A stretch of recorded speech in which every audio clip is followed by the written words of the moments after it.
everyone, welcome back to Cottoverdi. Today's little project is that we are going to be planting some stuff out. Now it's the end of July, and if we're planting during the summer then it's really important to make sure everything's watered in really well afterwards, and we're going to mulch after we've watered because that really helps to retain the moisture in the ground. So we are just going to get planting. In fact, Richard is going to do a lot of the planting for me because he loves it, and I am going to tell you a bit about the plants and why I've chosen to plant them where I'm planting them. I will be putting all the names and pictures of the plants up on the screen so that you can see what they look like, just in case it provides some inspiration for what you want to do. Now, a lot of the planting we're going to be doing is in the grass border here behind me, and it's looking quite pretty at the moment. I am actually really pleased with the progress, and I'm going to do a grass border tour in the very near future, but we need to do some tidying up first before I can really give you a proper grass border tour. So do subscribe to my channel if you don't want to miss the grass border tour.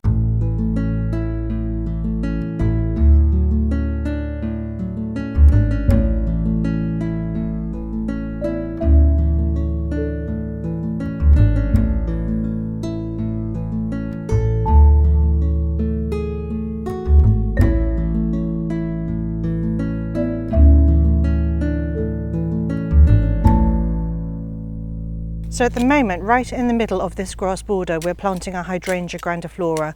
Now this has been sitting in my nursery for a year. I'm not sure why I haven't got around to planting it yet. I've got no excuse really, but we're planting it right in front of a cotinus, which is a smoke bush, which has got this really gorgeous dark foliage. Richard is kind of hiding it at the moment because it's right there, but I really think that the dark foliage, as this cotinus grows much bigger, it's really going to set off the gorgeous white flowers of the hydrangea. Now this hydrangea, I'm hoping, is going to grow and form a tree, so there'll be like a nice arc of gorgeous white panicles.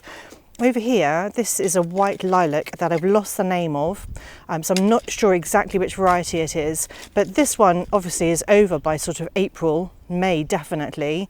And over here I've got a lovely Prunus cogenomai, and that's a gorgeous spring flowering plant as well. And then right in the middle here I've got a Viburnum opulus. So we've just got sort of one stem at the moment because it's a very young plant, but this will grow into a nice mound, and it will have gorgeous sort of golf ball, maybe tennis ball size white blooms in May, and it will look absolutely fantastic. So what I'm really hoping is that I'm sort of going to have a continuation of the white. You can see an Annabelle hydrangea over here. So we're going to have the lilac that will flower first, and then we'll have the, well, in fact the cogenomai is going to flower first, but it's not really white. Then we'll have the viburnum that will flower, and then we're going to have the hydrangea, which will flower sort of right now. It's in flower at the moment, and then I'll have the gorgeous flower heads throughout the autumn, and I think that will add something to this grass border. So in these two pots here are some steeper that I've grown from seed this year, and in each pot there are 3 plants, and I'm going to get Richard to separate them, and then we're going to spread them around in this general area here. So this steeper is called Steeper capillata lace veil or bridal veil, and it's going to grow to about 90 centimeters tall, so 3 foot. And I sowed them on the 10th of January. They germinated in 7 days.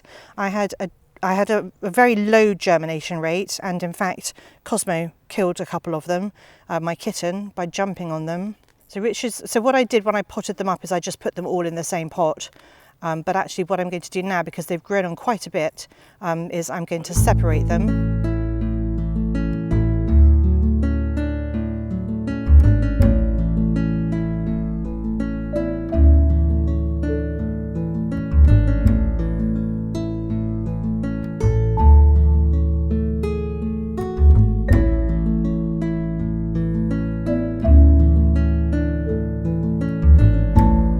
So what I've done is I've spread all 6 of the steeper around sort of in like a grouping. I wish I had 7, an odd number, but we're not going to be able to tell once there's like a swathe of grasses here. And then I've interspersed them with a veronicastrum.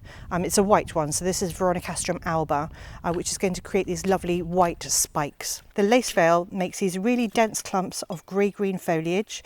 They have silvery up-white plumes in summer, so I think they're really going to add just a lot of movement to this border, but I think they'll just continue the sort of white theme that I've got going on in this area, and I think they're going to look really good with the veronicastrum alba.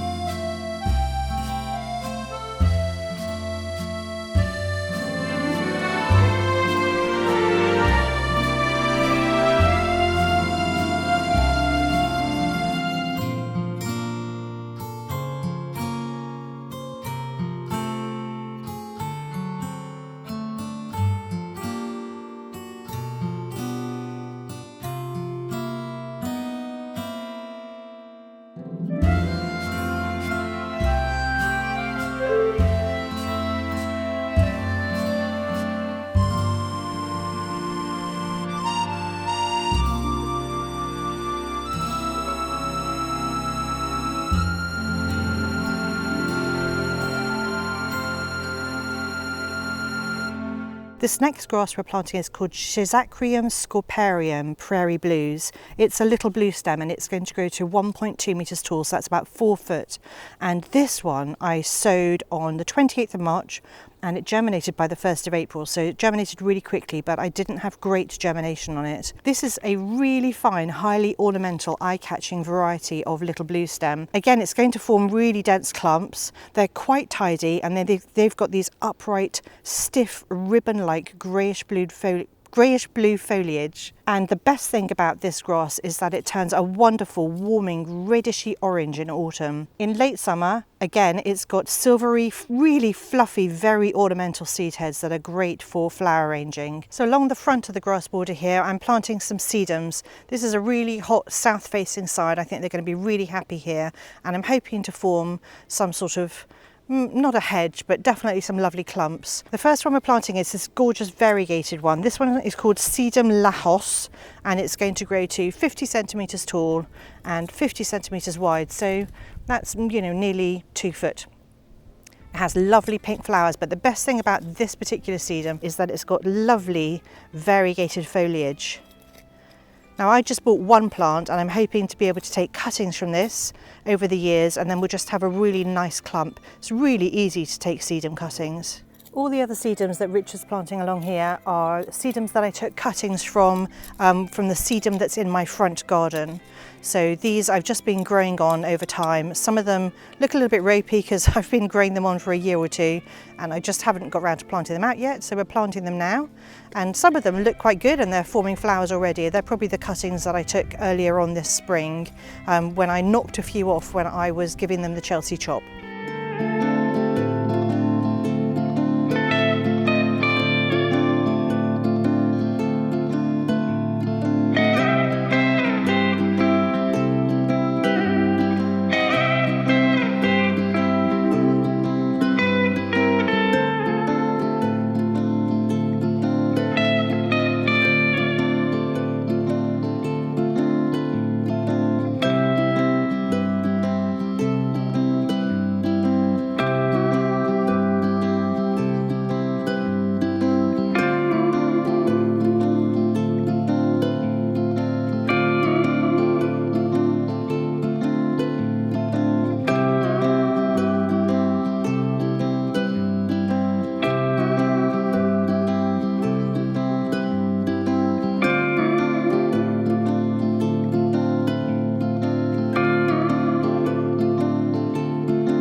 This is a sedum called Orange Xenox, and it's got these gorgeous, really deep red leaves. Are they called leaves? I don't know.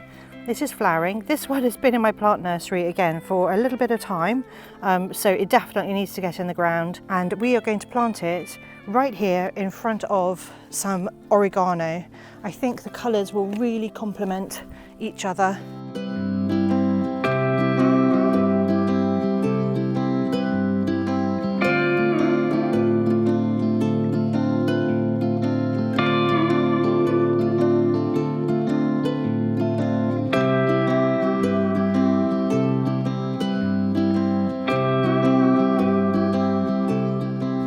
So both of the grasses that we planted before, the steeper lace veil and the prairie blues, are both hardy perennials. Now we're going to plant just a perennial grass. This one is a foxtail barley called Hordeum jubatum, and I'm really planting it out way too late. It should actually be flowering right now, like it should be having its seed heads on at the moment in July. We're at the end of July, it's practically August, so I don't know whether these are going to produce seed heads or not, but they have been in these little seedling trays for so long. I sowed these on the 12th of March and they germinated by the 19th of March. And I just, you know, with everything else that I've been doing, I haven't managed to get them in the ground.